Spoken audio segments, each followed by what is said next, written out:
A graça e a paz do Senhor Jesus Cristo a todos. Hoje quero falar sobre um assunto que tem levado muitos estudiosos da Bíblia a se questionar se Deus de Israel é um Deus sanguinário. Hoje quero falar por que Deus pediu o sacrifício de Isaque a Abraão. Já vi vários documentários onde estudiosos da Bíblia falando que Deus era um Deus sanguinário, pedindo o sacrifício humano, visto que existia outras nações naquela época que sacrificavam seus filhos a outros deuses. O que realmente aconteceu em Gênesis capítulo 22? Deus foi injusto com Abraão, pedindo em sacrifício seu único filho? Vamos estudar isso juntos. Vamos estudar o capítulo 22 de Gênesis e tentar entender versículo por versículo. E aconteceu, depois dessas coisas, que tentou Deus Abraão e disse: Abraão, e ele respondeu: Eis-me aqui. E disse: Toma agora o teu filho, e o teu único filho, Isaque, a quem amas, e vai à terra de Moriá, e oferece-o ali em holocausto sobre uma das montanhas que eu te direi. Amém? Nós vemos no versículo 1 que diz que Deus tentou Abraão. Mas como Deus tentou Abraão quando vemos em Tiago, no capítulo 1, versículo 13, que diz que Deus não tenta a ninguém? Estudando do hebraico, a palavra tentou vem do hebraico nazá, que se traduz testou ou provou. Deus, em Gênesis 22, fez um teste com a fé de Abraão. E é isso que vamos ver aqui. No versículo 2, nós vemos que Deus pediu a Abraão o seu único filho em sacrifício. Ou seja, este era Isaque, o filho da promessa. Deus o pede em sacrifício.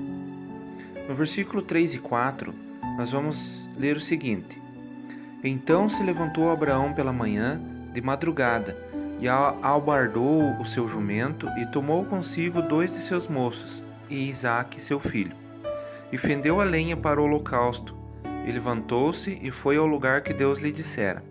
Ao terceiro dia levantou Abraão seus olhos e viu o lugar de longe. Amém?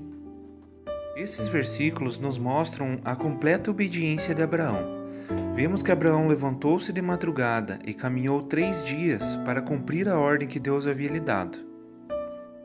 E agora no versículo 5: E disse Abraão a seus moços: Ficai-vos aqui com o jumento, e eu e o moço iremos até ali, e havendo adorado, tornaremos a vós. Aqui nós vemos que Abraão tinha uma fé imbatível, inabalável.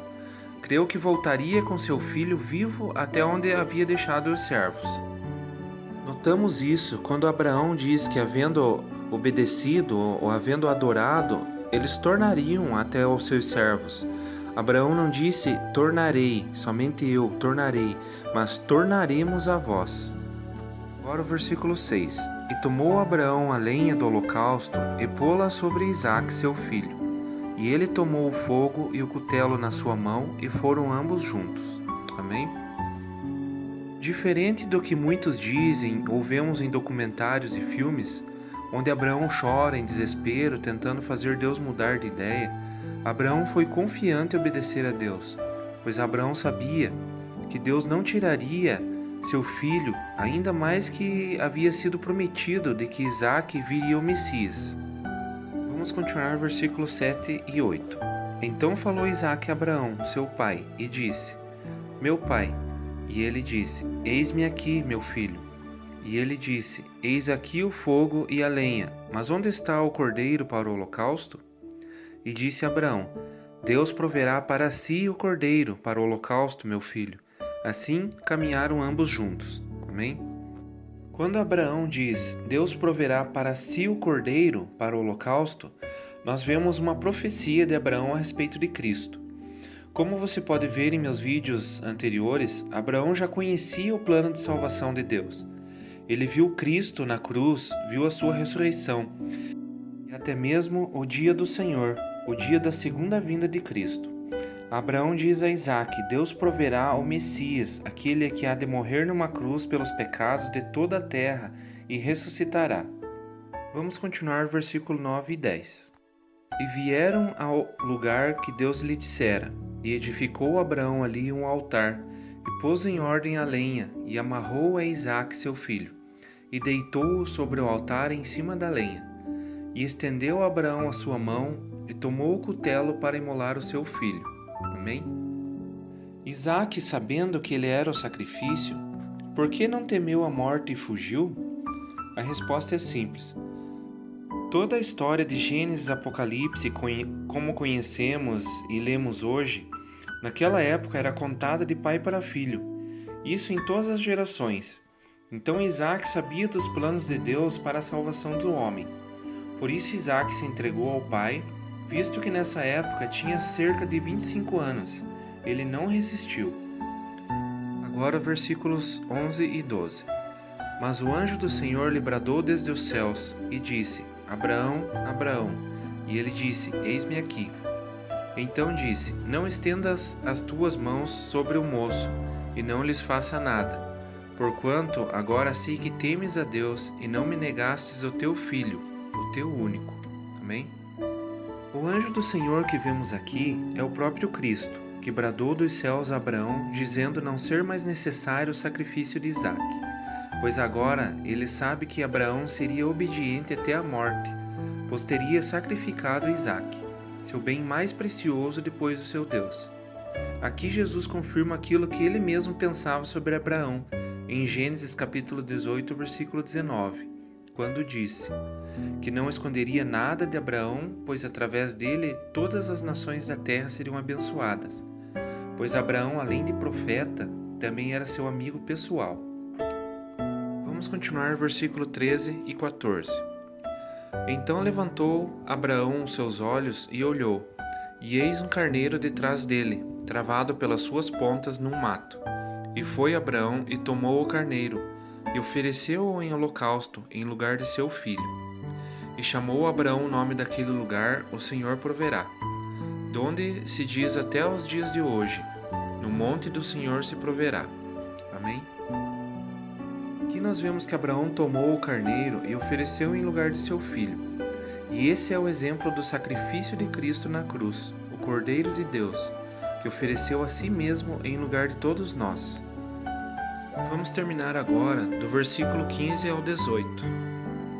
Então o anjo do Senhor bradou a Abraão pela segunda vez desde os céus, e disse: Por mim mesmo jurei, diz o Senhor, porquanto fizestes esta ação, e não me negaste o teu filho, o teu único, que deveras te abençoarei e grandissimamente multiplicarei a tua semente, como as estrelas dos céus, e como a areia que está na praia do mar, e a tua semente possuirá a porta dos seus inimigos.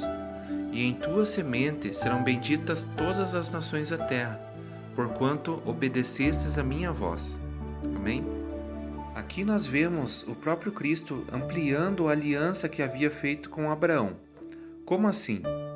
Veja bem, quando Deus chama Abraão em Gênesis capítulo 12, ele diz: Em ti serão benditas todas as famílias da terra. Ou seja, de Abraão viria o Messias que abençoaria todas as famílias dentre os hebreus, do povo de Israel. Mas agora, com a obediência de Abraão em sacrificar Isaque, Deus ampliou a todas as nações da terra, ou seja, tanto a judeus quanto a gentios. E isso nós vemos no Novo Testamento. Como eu já havia dito antes em outros vídeos, Deus anunciou o Evangelho primeiro aos da antiguidade, e Abraão foi um deles. E Deus fez esse teste para ver se Abraão havia crido naquilo que Deus havia anunciado, no Evangelho de Cristo, na morte na cruz e na sua ressurreição.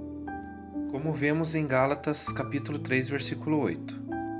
Nessa história, vemos Isaque como um símbolo de Cristo. Quando Deus pede o sacrifício de Isaque e Abraão decide obedecer, em seu coração Isaque já estava morto, pois obedeceria até o fim, como vemos do versículo 1 ao 3. Mas como Cristo ressuscitou no terceiro dia, Isaque também ressuscitou ao terceiro dia, isso no coração de Abraão, como vemos no versículo 4. Agora vamos ler Hebreus capítulo 11, versículo 17 a 19. Pela fé, ofereceu Abraão a Isaque, quando foi provado, sim, Aquele que receber as promessas ofereceu o seu unigênito, sendo-lhe dito: em Isaque será chamada a sua descendência. Considerou que Deus era poderoso para até dos mortos o ressuscitar, e daí também, em figura, ele o recobrou. Amém? Aqui nós vemos que pela fé em Cristo e no Evangelho, Abraão ofereceu seu filho unigênito ainda em seu coração, crendo mesmo que se Isaque fosse morto, para cumprir sua promessa a Abraão, Deus tinha todo o poder para o ressuscitar dos mortos. E como obedeceu até o fim, em figura, ou seja, no seu coração, Isaque ressuscitou. E qual foi o prêmio que Abraão ganhou por ter passado nesse teste? Vamos ler em Romanos capítulo 4, do versículo 1 ao 3. Que diremos, pois, ter alcançado Abraão, nosso pai segundo a carne? Porque se Abraão foi justificado pelas obras, tem de que se gloriar, mas não diante de Deus. Pois que diz a Escritura? Creu Abraão em Deus, e isso lhe foi imputado como justiça. Amém? A palavra nos diz que Abraão creu em Deus, ele creu no Evangelho, e isso lhe foi imputado como justiça, ou seja, Abraão ele foi digno de receber a salvação antes que se cumprisse o Evangelho, antes que se cumprisse as palavras de Deus. Amém? Agora vamos ver por que Abraão obedeceu tão fielmente a Deus. No livro de Hebreus, ainda no capítulo 11, vamos ler o versículo 8 ao 10. Pela fé, Abraão, sendo chamado, obedeceu, indo para um lugar que havia de receber por herança, e saiu, sem saber para onde ia. Pela fé, habitou na terra da promessa, como em terra alheia, morando em cabanas com Isaque e Jacó, herdeiros com ele da mesma promessa, porque esperava a cidade que tem fundamentos, da qual o artífice e construtor é Deus.